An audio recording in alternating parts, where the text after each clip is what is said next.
주옵소서. 예수님의 이름으로 기도하였습니다. 아멘. 오늘 함께 나눌 말씀은 에스더서 2장 5절부터 23절까지 말씀입니다. 에스더 2장 5절부터 23절까지 말씀입니다. 우리 구약 성경 751페이지에 있습니다. 느헤미야 다음 구약 성경 751페이지에 있습니다.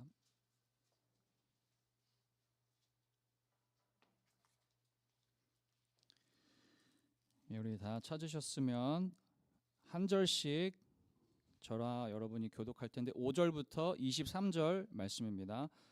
도성 수산에 한 유다인이 있으니 이름은 모르드게라. 그는 베냐민 자손이니 기스의 증손이요 시므이의 손자요 야일의 아들이라.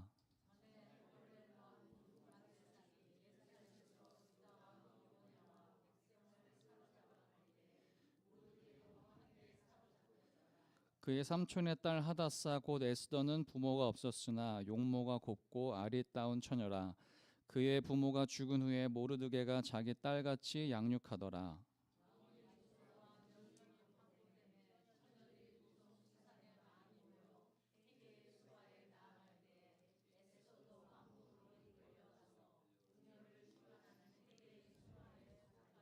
헤게가 이 처녀를 좋게 보고 은혜를 베풀어 몸을 정결하게 할 물품과 일용품을 곧 주며 또 왕궁에서 의뢰 주는 7 궁녀를 주고 에스더와 그 궁녀들을 후궁 아름다운 처소로 옮기더라.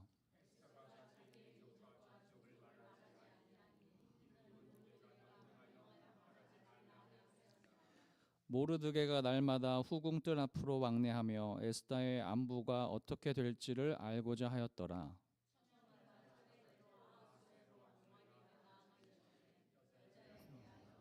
규례대로 12달 동안을 행하되 6달은 몰약 기름을 쓰고 6달은 향품과 여자에게 쓰는 다른 물품을 써서 몸을 정결하게 하는 기한을 마치며 처녀가 왕에게 나아갈 때에 그가 구하는 것을 다 주어 후궁에서 왕궁으로 가지고 가게 하고 저녁이면 갔다가 아침에는 둘째 후궁으로 돌아와서 비빈을 주관하는 넷이 사스가스의 수하에 속하고 왕이 그를 기뻐하여 그의 이름을 부르지 아니하면 다시 왕에게 나아가지 못하더라. 모르드게의 삼촌 아비하일의 딸 곧 모르드게가 자기의 딸같이 양육하는 에스더가 차례대로 왕에게 나아갈 때에 궁녀를 주관하는 넷이 헤게가 정한 것 외에는 다른 것을 구하지 아니하였으나 모든 보는 자에게 사랑을 받더라. 에스더가 왕궁에 인도되어 들어가서 왕 앞에 나가니 왕이 모든 여자보다 에스더를 더 사랑하므로 그가 모든 처녀보다 왕 앞에 더 은총을 얻은지라. 왕이 그의 머리에 관을 씌우고 와스티를 대신하여 왕으로 삼은 후에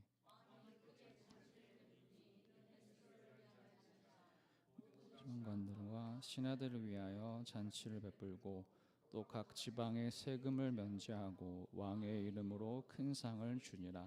처녀들을 다시 모을 때에는 모르드게가 대궐문에 앉았더라. 그의 종족과 민족을 그가 모르드게의 명령을 양육받을 때와 같이 따름이더라. 모르드게가 대궐문에 앉았을 때에 문을 지키던 왕의 넷이 빅단과 데레스 두 사람이 원한을 품고 아하수에로 왕을 암살하려는 음모를 꾸미는 것을 알고 왕후 에스더에게 알리니 에스더가 모르드게의 이름으로 왕에게 알린지. 다 같이 읽겠습니다. 조사하여 실증을 얻었으므로 두 사람을 나무에 달고 그 일을 왕 앞에서 궁중일기에 기록하니라.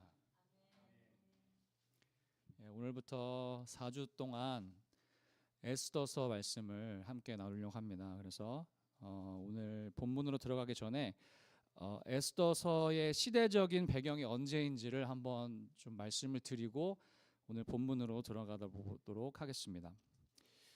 에스더서의 시대적인 배경은 포로 귀환 시대입니다. 그러니까 포로 귀환이 1차, 2차, 3차에 걸쳐서 이루어졌는데 1차는 수룹바벨을 중심으로 이루어졌고 그 다음에 학사 에스라가 약 80년 있다가 성도들 데리고 이렇게 돌아왔습니다. 근데 그러면은 여기서 1차하고 2차 사이에 몇 년의 간극이 있냐? 몇 년의 간극이 있냐면 80년의 간극이 있습니다. 생각보다 길죠. 한번 돌아와서 성전이 재건되고 나서 80년 동안 귀환이 이루어지지 않았는데, 그때 귀한 자들의 이야기가 아닌 페르시아에 남아있던 유대인들이 어떻게 살게 되었는지, 그 이야기가 바로 에스더서 이야기입니다. 그때 이제 왕이 아하수에로 왕이거든요.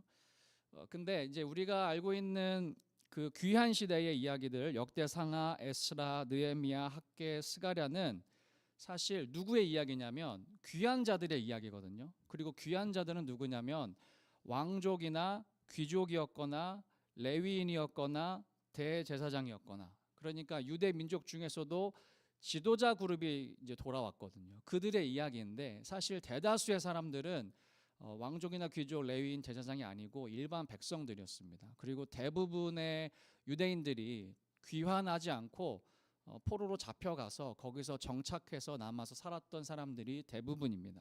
그러니까 오늘로 치면 평신도들의 이야기가 바로 에스더서라고 할 수 있는데, 그들 가운데 어떻게 하나님이 일하시는지 한번 보도록 하겠습니다. 우리 읽지는 않았지만 1장의 좀 배경을 보면 좋겠는데요. 1장은 한마디로 말씀을 드리면 아하수에로 왕이 벌인 잔치 이야기입니다. 근데 이 잔치는 그냥 벌인 잔치가 아니고 목적이 있는 잔치예요. 어떤 잔치냐면, 지금 노란색으로 되어 있는 부분이 페르시아 제국이고, 제가 빨간색으로 동그라미 친 부분이 어디냐면 그리스 지역입니다. 여러분 아시는 그 트로이, 스파르타, 아테네, 이런 부족 국가들, 아직 그리스라는 나라가 형성되지 않았던 시기에 아하수에로 왕의 아버지 다리오가 여기를 2번을 침공을 하거든요. 근데 실패해요. 실패하고 나서 그 다음에 이제 왕이 된 왕이 누구냐면 오늘 에스더에서 나오는 아하수에로인데, 왜 이 지역을 그렇게 탐냈냐? 첫 번째 이유는 뭐냐면, 이 당시에 민주주의 정치 시스템이 이미 도입된 지역이 여기예요. 그리스 지역. 그리고 여기가 우리가 알고 있는 그 유명한 소크라테스, 피타고라스 같은 철학자와 수학자가 활동했던 시기이고, 이미 올림픽이 시작된 지 200년이 지난 시점입니다. 그러니까 정치적으로 사회적으로 굉장히 발달된 도시였을 뿐만 아니라 이 당시에 그렇게 잘 발달된 도시였기 때문에 군사적으로도 좀 막강해지고 있는 시기였고, 근데 페르시아는 이 서방으로 진출하고 싶거든요. 그러면 지정학적으로 어디가 중요하냐면 요 그리스 지역을 먹어야지만 서방으로 갈 수 있습니다. 그래서 아하수에로 왕이 이 지역을 점령할 마음을 가지고 전쟁 준비를 위해서 벌인 잔치가 바로 오늘 본문 1장에 나오는 잔치입니다. 다음 페이지 넘겨주시면, 이 잔치의 목적은 뭐냐면요, 30개의 민족들, 여러 민족들이, 단일 민족이 아니었거든요. 페르시아가 30개의 민족이 그 아하수에로의 그 집권 아래 그리스 지역을 침공하려면 우리나라가 얼마나 강한지, 막강한지를 좀 알고 신뢰하고, 그래서 우리가 나가서 싸워서 이기면 어떤 것을 얻게 되는지를 좀 보여줄 필요가 있잖아요. 그러니까 아하수에로가 자신의 그 지역에 퍼져 있는 여러 민족들의 지방관, 군사 장관들을 모아서 우리 함께 힘을 합쳐서 그리스에 가서 싸우자 하고 그 전쟁 준비를 위해서 자신의 힘을 보여주는 잔치가 바로 이 페르시아, 여기 지금 1장에 나온 잔치인데, 성경에 보면은 127 지방의 장관과 관수와 여러 가지 사람들이 나옵니다. 그리고 이 사람들을 위해서 잔치가 며칠 동안 열리냐면 180일. 180일이면 몇 개월이죠? 6개월이죠.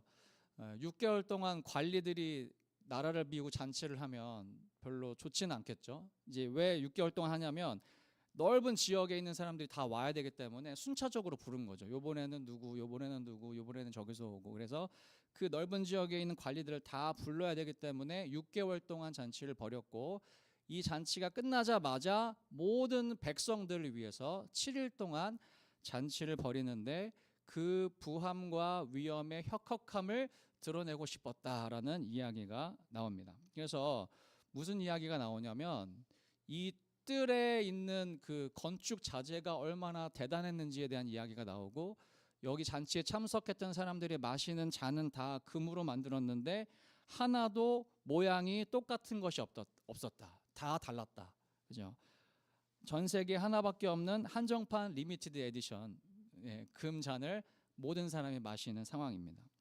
제가 준비한 사진이 있는데요. 이란에 가면 이 당시에 왕궁터였던 페르세폴리스의 이제 왕궁터가 이렇게 넓게 생겼습니다. 다음 사진 한번 보여주세요. 그리고 이거는 뭐냐면 지금 사람이 여기 밑에 보이세요? 사람이 조그맣게 서 있죠. 이 사람하고 실제 사이즈를 비교해 보시면 좋은데 이게 28m 정도 되는 높이의 현관입니다. 왕궁으로 들어간 현관. 현관의 이름이 뭐냐면 모든 나라의 문. 그러니까 모든 나라로 가려면 여기를 통과해야 된다라고 해서 이렇게 크게 만들어 놨고 페르시아가 세계의 중심일 뿐만 아니라 가장 강한 나라였다는 것을 보여주죠. 그 다음 사진 한번 보여주시면 이게 뭐냐면 아파디나라는 왕궁 건물 중에서 메인 건물이 있어요.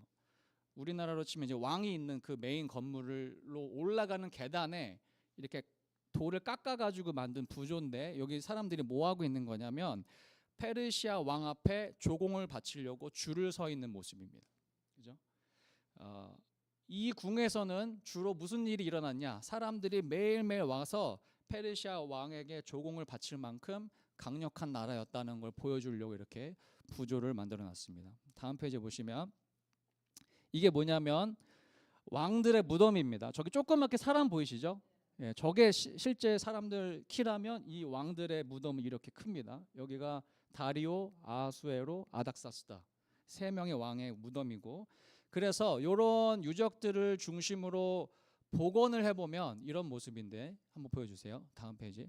이게 이제 왕궁을 드론으로 촬영한 지금 이제 진짜 그 당시에 촬영한 게 아니라 복원해서 보여주는 장면이고 또 다음 사진 보여주시면 그래서 왕궁 안에서는 어떻게 크게 잔치가 벌어졌는지 이런 모습이고 그래서 다음 페이지 보시면 마지막으로 잔치했을 때 모습은 아마 이런 모습이지 않았을까라고 복원을 합니다.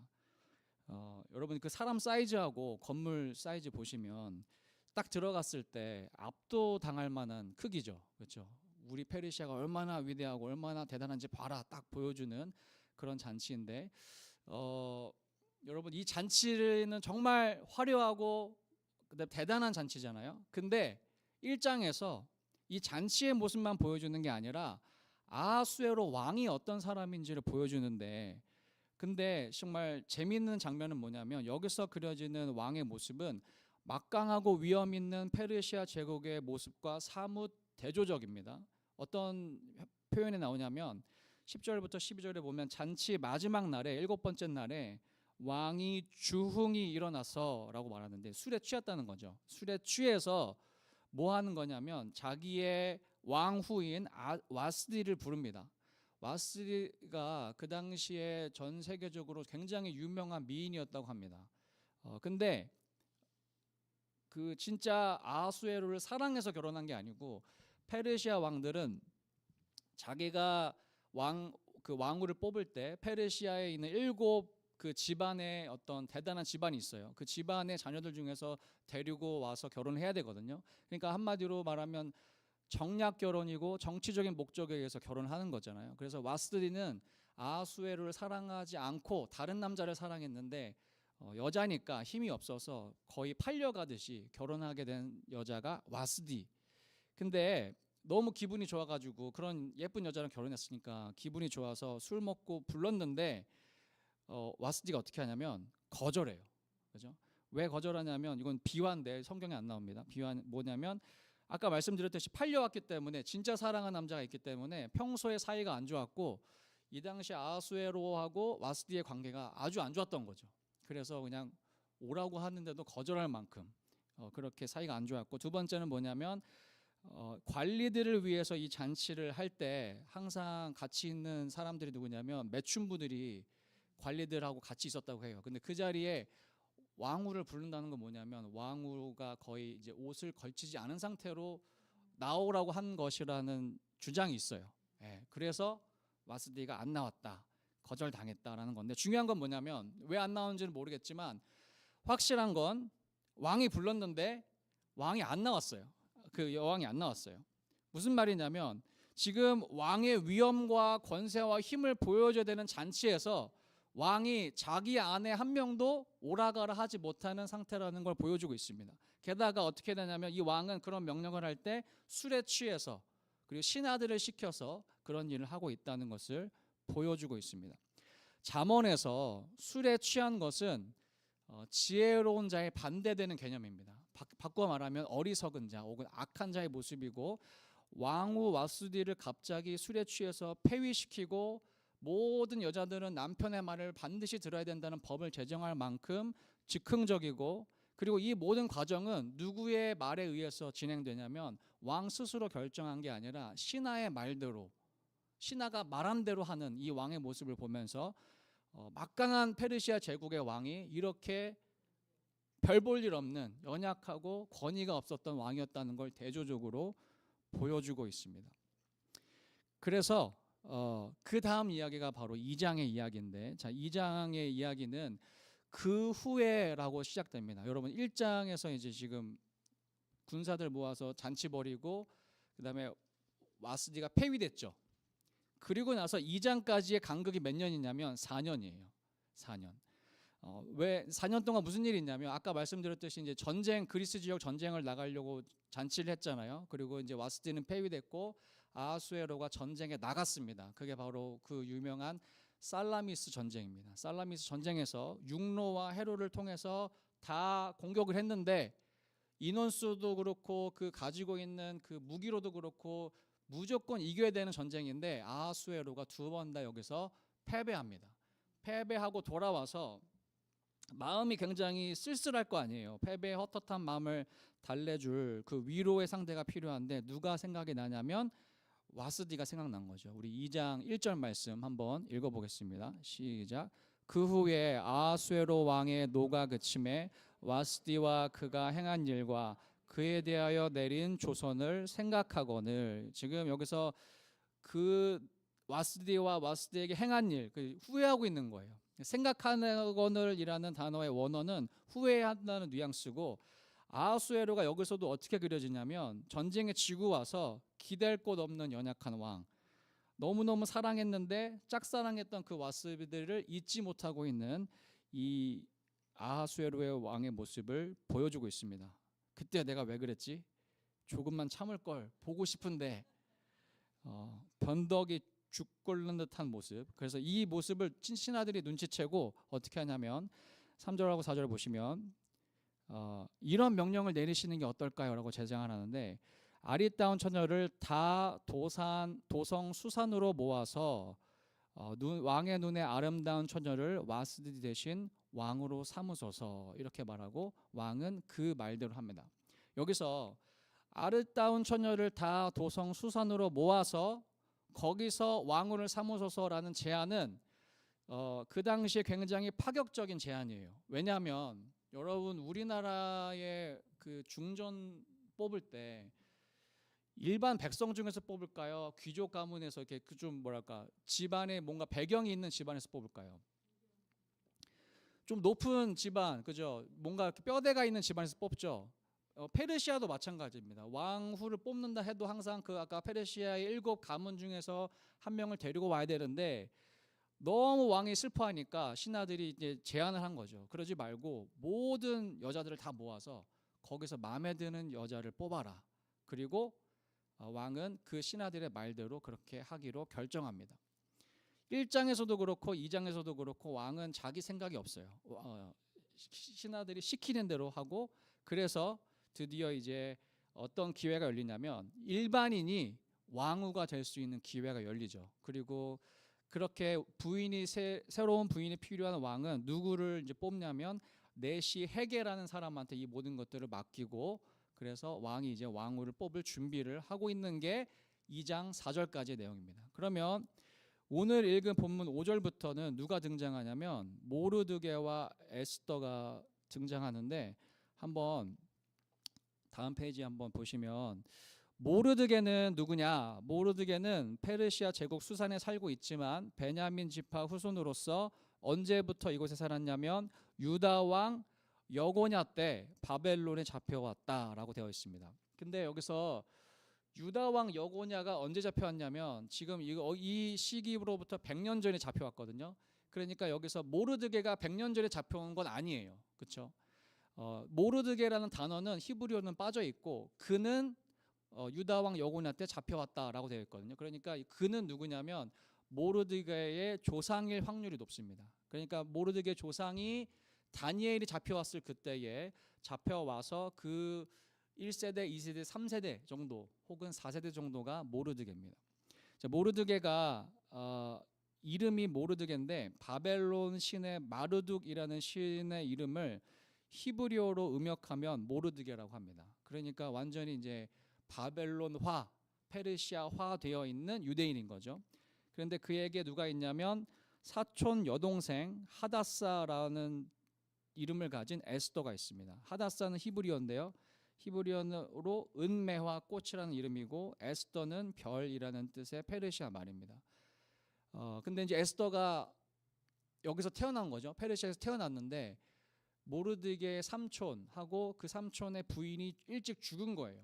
그죠? 부모가 죽었어요. 그래서 어떻게 하냐면 모르드게가 그 에스더를 자기 딸같이 양육하였더라라고 말하고 있고요. 중요한 건 그러면 모르드게하고 에스더가 어떤 삶을 살았는지 딱 10절이 이야기하는데 우리 10절 말씀 한번 읽어보도록 하겠습니다. 시작. 에스더가 자기의 민족과 종족을 말하지 아니하니 이는 모르드게가 명령하여 말하지 말라 하였음이라. 여기서 딱 가르쳐 준 게 뭐예요?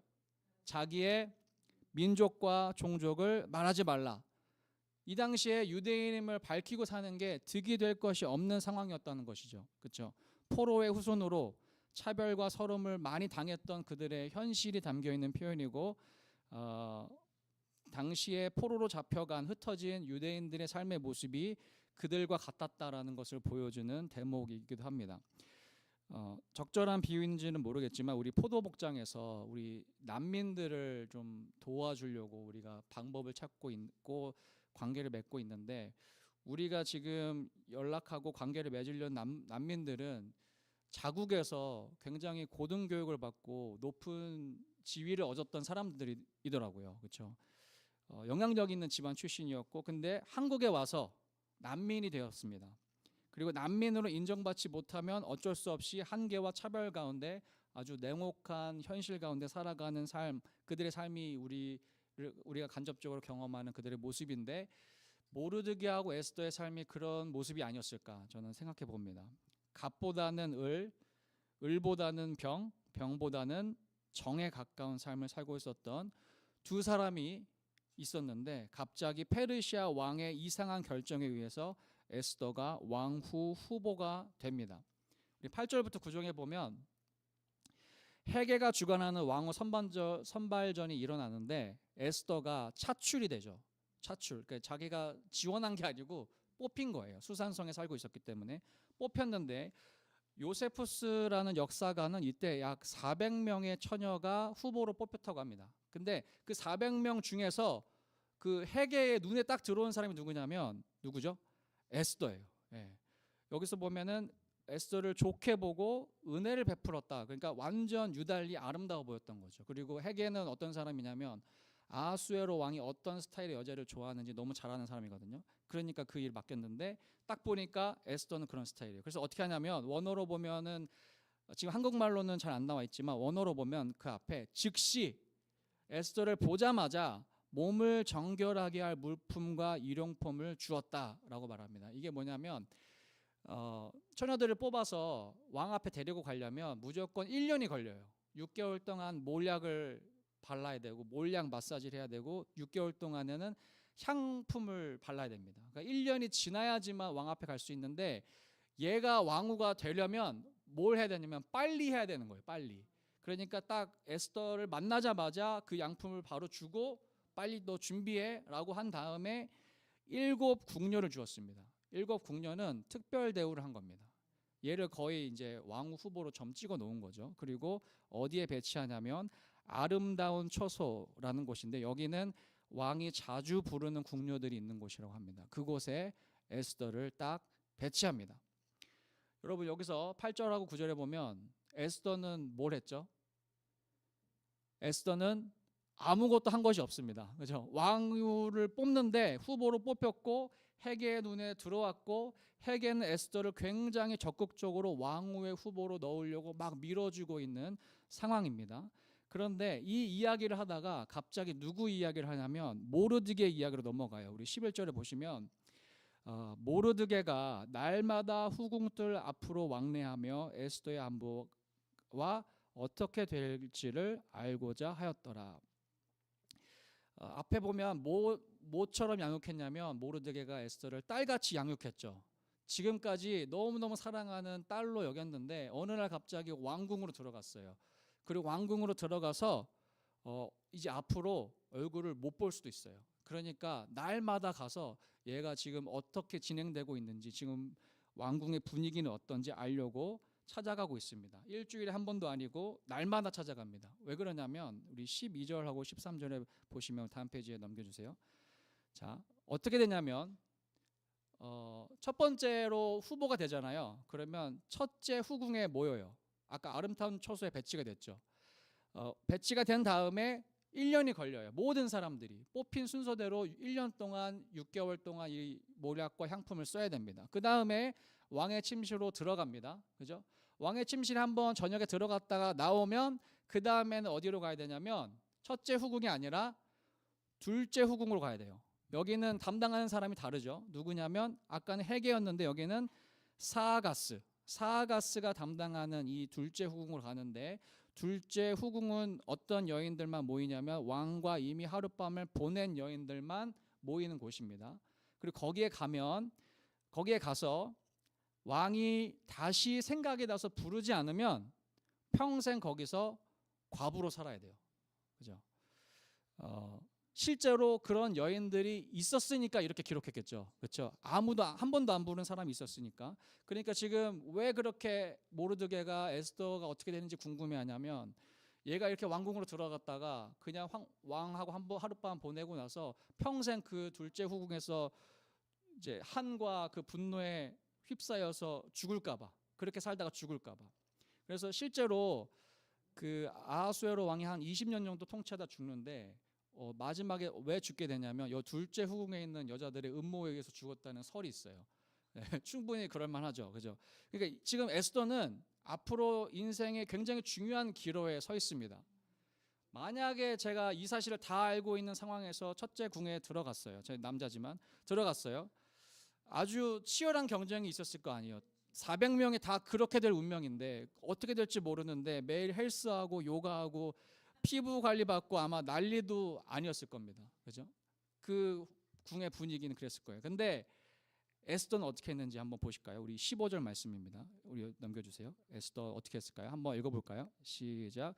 모르드게의 삼촌 아비하일의 딸 모르드게가 자기 딸같이 양육하는 에스더가 차례대로 왕에게 나아갈 때에 궁녀를 주관하는 내시 헤게가 정한 것 외에는 다른 것을 구하지 아니하였으나 모든 보는 자에게는 사랑을 받았더라. 예. 지금 차례대로 왕한테 나아갑니다. 그죠? 근데 에스더는 헤게가 정한 것 외에는 아무것도 구하지 않았습니다. 지금 13절에 보면 왕궁으로 들어간 여인들에게 원하는 모든 것을 주었다고 해요. 장신구, 옷, 화장품 모든 것을 다 주었습니다. 그런데 에스더는 어떻게 하냐면 정한 것 외에 다른 것을 안 구해요. 무슨 말이냐면 이 상황을 어떻게 하는 거죠? 하나님께 맡기는 거죠. 순리대로 되겠다. 조급함이 전혀 없습니다. 왕후가 되려고 애쓰지 않습니다. 그런데 성경은 뭐라고 하냐면 모든 보는 자에게 사랑을 받았더라. 세번역 성경은 그런데도 에스더는 누가 보아도 아리따웠다. 외모가 절정이었어요. 근데 16절 보면 그래서 그런 상태에서 아하수에로 왕 제7년, 아까는 잔치가 3년이거든요. 제7년 4년이 지났죠. 이때 와스디가 폐위된 지 3년 반 후에 에스더가 드디어 왕궁으로 인도되고요. 들어가서 왕 앞에 나아가니 왕이 모든 여자보다 에스더를 더 사랑하게 됩니다. 모든 처녀보다 왕 앞에 은총을 얻고 머리에 관이 씌워지고 에스더가 드디어 왕후가 됩니다. 그래서 이 왕후를 위해서 왕후의 이름으로 잔치가 벌어지고 이 잔치를 통해서 세금이 면제되고 공휴일이 지정되고 많은 백성들에게 먹을 것이 제공됩니다. 5절부터 18절까지 계속 에스더 이야기가 나오고 있는데 모든 설명은 다 수동태로 쓰여지고 있습니다. 에스더는 주도적으로 뭘 한 것이 없습니다. 그냥 뽑혔고 눈에 들었고 사랑을 받았고 더 은총을 입었고 왕후가 되었습니다. 자신이 스스로 어떤 매력을 발산하지는 않았는데 자연스럽게 왕의 마음을 빼앗을 정도로 3년 동안 못 잊은 와스디를 완전히 잊게 만들 매력이 에스더에게서 나오고 있었죠. 그리고 나서 또 다시 저자는 누구의 이야기를 하냐면 모르드게의 이야기를 합니다. 모르드게가 우리 다음 페이지 보시면 처녀들을 다시 모을 때에 이렇게 말하는데, 이건 이제 왕후를 뽑혔지만 왕들은 여자들이 많잖아요. 후궁들을 또 뽑는 거예요. 그때 모르드게가 어디에 있냐면 대궐문에 앉았더라 되어 있죠.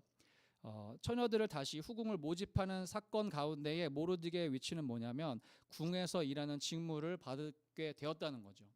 이전에도 그랬고 지금도 그랬는지 모르겠지만 어쨌든 지금 모르드게 잡은 후궁을 모을 때 궁에서 일하는 사람입니다.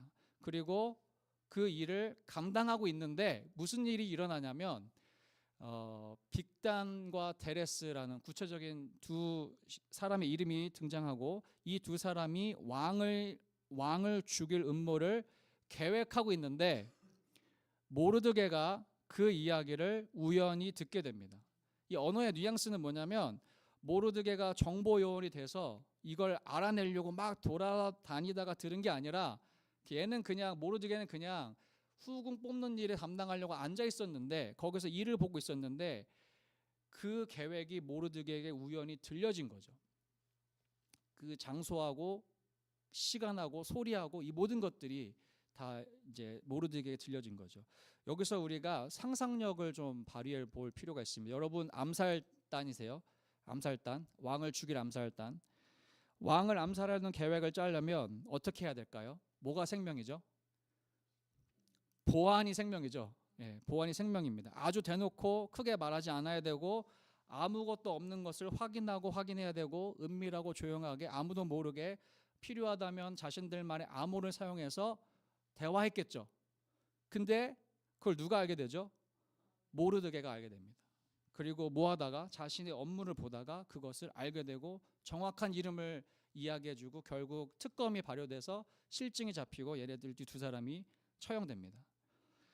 그리고 이 모든 것들은 왕궁 궁중 기록에 남았다는 기록까지 오늘 본문이 이야기하고 있습니다. 여러분 길게 왔는데 오늘 말씀을 정리해 보겠습니다. 에스더서 1장하고 2장이 이야기하는 것은 뭘까요? 첫 번째 1장에서는 굉장히 당시에 막강한 페르시아의 모습을 보여줍니다. 그런데 그 페르시아의 왕이 얼마나 약하고 보잘것없고 믿을 만한 존재가 아닌지를 보여주고 있습니다. 술에 취해 있고 즉흥적으로 와스디를 폐위하고 전쟁에 돌아와서 그를 잊지 못했는데 신하들의 말에 의해서 새 왕후를 뽑는 그의 모습이 별로 왕답지 않은 모습이죠. 그러나 동시에 힘없는 포로의 후손이지만 소수 민족이었던 에스더와 모르드게 그리고 모든 사람들은 페르시아 제국의 왕의 마음을 빼앗는 에스더를 사랑하게 됩니다. 에스더가 왕후의 자리에 앉게 되고 그를 양육했던 모르드게는 그냥 왕궁에서 자신의 일을 하다가 왕의 생명을 구하게 되는 거죠. 그죠? 여기서 지금 저자가 하나님에 대한 이야기를 한 번도 언급하지 않습니다. 에스더 끝까지 하나님이란 이야기가 한 번도 나오지 않습니다. 그런데 저자가 이야기하고 싶은 건 뭐냐면 이 모든 과정을 이끄시는 하나님, 보이지 않는 하나님의 손길이 이들 가운데 있었다. 그리고 이들은 그냥 그저 평범한 일상 가운데 하나님과 함께 동행하려고 애쓰고 있었다라는 것을 보여주고 있습니다. 다음 페이지 보시면요. 지금 여러분 우리 지금 미국에서 대통령 선거 개표 중인 거 아시죠? 지금 트럼프가 좀 우세하다고 지금 나오고 있는데 이제 오늘 아마 결론이 날 것 같고 다음 주에 2025년 이제 수학 능력 시험이 있습니다. 그렇죠? 이 두 가지의 공통점이 뭐냐면 모두 다 경쟁이고요. 여기서 승자와 패자가 있다는 거예요. 그 결과가 남은 인생에 아주 큰 영향을 준다는 겁니다. 미국 대선은 미국 정치, 경제, 사회뿐만 아니라 대한민국의 정치, 경제의 판도 그리고 우리 대북 관계까지 아주 지대한 영향을 끼치겠고 수능생들의 미래도 마찬가지죠. 우리 여러분 아시는 대로 서울에 있는 대학에 가려면 전국 상위 15%에서 25% 안에 들어야지 서울에 있는 대학에 갈 수 있고 대다수 75%에서 85%의 학생들은 어쩌면 성인으로서 삶의 시작부터 뒤처진 느낌을 가지고 살아가야 되는지도 모르겠습니다. 우리가 살아가는 세상은 아주 철저한 경쟁 사회입니다. 그리고 경쟁에서 이기는 사람은 늘 소수이고 소수의 사람들이 주도권을 가지고 이 세상을 움직이는 것 같습니다. 나머지 사람들, 그 경쟁에서 진 것 같은 사람들은 그 소수의 사람들 영향 아래 있다는 느낌이 듭니다. 우리 피부로 와닿는 게 뭐냐면 전세와 월세죠. 전세와 월세 사는 집주인이 올릴 것인지 말 것인지, 집을 샀다고 해도 금리가 어떻게 될 것인지에 따라서 집을 팔 것인지 말 것인지 우리가 그것을 굉장히 관심을 가지고 지켜보고 있죠. 우리나라의 금리는 미국의 금리에 따라서 움직여지고 이 세상에 어떤 것도 이 힘의 논리가 적용되지 않는 부분이 없습니다. 그런데 에스더서는 이런 질문을 하는 것 같아요. 우리의 인생이 진짜 과연 그런가? 이렇게 힘의 논리에 의해서 우리는 패배자로 살고 있는 건가라고 반문하고 있는 겁니다. 포로로 끌려 모르드게와 에스더는 소수 민족이었고 사회적 약자였습니다. 아무도 주목하지 않는 아웃사이더, 비주류였습니다. 전쟁에서 진 민족이었고 사회적으로도 을, 병, 정에 있는 사람들이었습니다. 그런데 에스더의 저자가 이야기하는 게 뭐냐면 하나님의 왕 되심을 잊지 말라는 겁니다. 하나님의 왕 되심을 의지하고 바라보면서 그분을 왕으로 모시고 살아가면 하나님이 그 사람을 인도해 주신다는 것을 이야기하고 있습니다. 동시에 에스더의 저자가 세상 속에서 하나님의 백성이 살아가야 하는 태도를 모르드게와 에스더를 통해서 확실하게 보여줍니다. 어떻게 하는 거죠? 포로의 후손이자 사회적 약자였던 모르드게는 어떻게 살았습니까? 유다 민족의 회복을 위해서 어릴 때부터 에스더를 왕으로 세우려고 큰 뜻과 비전을 가지고 살았습니까? 사회적으로 정치적으로 수단과 방법을 가리지 않고 왕궁에 들어가려고 유리한 위치를 확보하려고 애썼습니까? 아닙니다. 자신의 현실 속에서 주어진 일, 삼촌의 딸, 어린 나이에 부모를 잃은 조카 하닷사, 그 아이를 사랑으로 양육하는 일에 매진했습니다. 9절과 15절에서 계속해서 에스더가 왕후가 되는 과정에 모르드게가 에스더를 어떻게 대했는지를 이야기하는데 모르드게가 에스더를 딸같이 양육했더라, 딸같이 사랑했더라 라는 이야기를 2번이나 반복합니다. 그러다가 더 이상 모르드게가 에스더를 돌볼 수 없는 상황에서 어떻게 합니까? 날마다 후궁의 뜰에 가서 에스더가 어떻게 되는지 살펴봅니다. 아마 메시지를 주고받았겠죠. 너 왕후가 되는 거 그거 하나님께 달려있어. 하나님께 맡겨라. 그래서 에스더는 정한 것 외에 더 요구하지 않았습니다. 에스더는 이 과정 가운데 어떻게 하나님과 동행하는지를 모르드게로부터 배웠고 그 사랑과 지혜를 가지고 에스더가 임했더니 하나님이 개입하십니다. 모르드게에게 사랑받았다라는 표현보다 훨씬 더 많이 사람들에게 사랑받았다, 사람들이 은총을 입었다, 모든 사람이 에스더를 좋아했다, 계속해서 저자가 반복하고 있는데 그 뒤에는 하나님이 그 사람들을 통해서 에스더에게 그 사랑을 베풀어 주고 있었다는 말을 함의하고 있는 것이죠. 여러분 잠언 16장 3절하고 4절에서 이렇게 이야기합니다. 우리 한번 읽어볼까요? 3절과 4절만 시작. 너의 행사를 여호와께 맡기라. 그리하면 내가 경한 것이 이루어지리라. 여호와께서 온갖 것을 그 쓰임에 적당하게 지으셨으니 악인도 악한 날에 적당하게 하셨느니라. 너의 행사를 여호와께 맡기라 라고 할 때 이 맡기라라는 원어는 돌을 굴려버리라라는 뜻이고, 이건 될 대로 되라, 손 놓아버려라가 아니라 매일매일 그 매사에 하나님의 말씀을 기준으로 한 걸음 한 걸음 따라 살면 그 다음에 결과는 누구한테 맡기라는 거죠? 하나님께 맡기라는 거죠.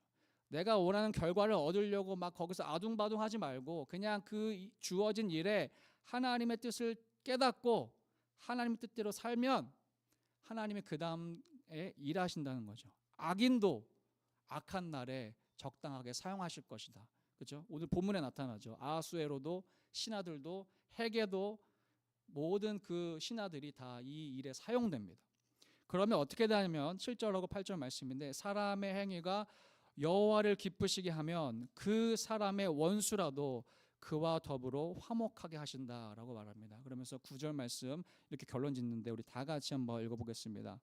사람이 마음으로 자기의 길을 계획할지라도 그 걸음을 인도하시는 분은 여호와시니라. 아멘. 그 걸음을 인도하시는 분 여호와시니 너는 여호와께 맡겨라. 악인들도 사용하실 수 있다라고 이야기합니다. 하나님께서 모르드게에게 주신 사명은 대단한 일이 아니었습니다. 왕궁의 관료가 되라, 왕의 측근이 되라, 에스더를 왕으로 세워서 유다 민족을 회복하여라가 아니었습니다. 부모 없이 홀로 남겨진 조카 에스더 사랑으로 양육해라가 전부였습니다. 모르드게는 주어진 현실 속에서 최선을 다했습니다. 그런데 어느 날 왕궁으로 들어가게 되고 그 에스더의 얼굴의 아름다움은 모르드게에게 받았던 사랑이었습니다. 그 사랑이 얼굴 속으로 드러나는 거죠. 그러니까 모든 사람이 좋아하게 되죠. 그리고 그 에스더를 향한 그 모르드게의 사랑은 에스더를 향한 하나님의 사랑이었고 버려진 유다 민족을 향한 하나님의 사랑이었습니다. 하나님은 그 사랑 가운데 선하게 역사하셨습니다. 여러분 오늘 에스더 1장하고 2장의 메시지는 무엇이냐면 우리가 살아가는 세상은 확실히 힘의 논리에 의해서 인도되는 것 같습니다. 적용되는 것 같습니다. 돈이 있는 사람, 권력 있는 사람, 권모와 술수가 난무하고 악한 사람들이 가득합니다. 그러나 그 역사의 뒤편에 여전히 왕이신 하나님의 손길이 있습니다. 그리고 하나님은 여전히 하나님의 백성을 인도하고 계십니다. 그러니까 우리는 어떻게 살아가야 되죠? 우리 하나님께 인생을 맡기는 삶. 맡긴다는 건 사랑하는 데 집중하는 삶입니다. 자녀를 양육하고 가족을 사랑하고 사업을 하고 직장 생활을 하고 교회에서 맡겨진 일을 할 때 결국 사랑에 집중하는 삶.